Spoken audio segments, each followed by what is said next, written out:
আপনাদের সকলকে স্বাগত। আপনাদের সঙ্গে আমি রমা। সালানপুর ব্লকের অন্তর্গত রূপনারায়ণপুর পঞ্চায়েতে সবকটি অঙ্গনওয়াড়ি একত্রিত হয়ে রূপনারায়ণপুর নান্দনিক হলে পালন করল পুষ্টি দিবস। অনুষ্ঠানে উপস্থিত ছিলেন সালানপুর বিডিও দেবাঞ্জন বিশ্বাস, সালানপুর পঞ্চায়েত সমিতির সভাপতি কৈলাসপতি মণ্ডল, সহসভাপতি বিদ্যুৎ মিশ্র, জেলা পরিষদের কর্মাধ্যক্ষ মোহাম্মদ আরমান, সমাজসেবী ভোলা সিং এবং অঙ্গনওয়াড়ি কেন্দ্রের সুপারভাইজার তপতি লাইক সহ অন্যান্য বিশিষ্ট ব্যক্তিরা।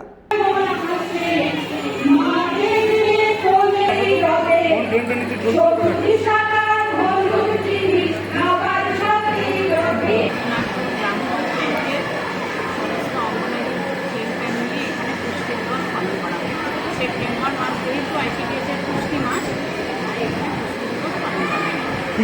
পুষ্টি দিবস উপলক্ষে কী কী করা হলো? এখানে পুষ্টি দিবস উপলক্ষে বাচ্চাদের আমরা যে অঙ্গনওয়াড়ি কর্মীরা যে আমাদের সারা বছর যে শেখায় ওদের সেই সব ওরা ছড়া, গান, নাটক এখানে করলো এবং আমাদের নানা রকম পুষ্টিকর খাবার যেগুলো খুব সহজ উপায়ে বাড়িতে সবার বাড়িতে আছে, সেখান থেকে পুষ্টিকর খাবার কীভাবে বানানো যায়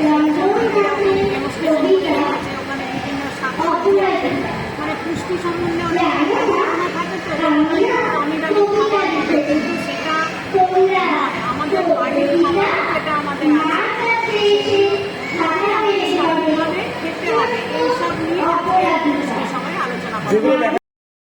ব্যুরো রিপোর্ট 99 নিউজ বাংলা।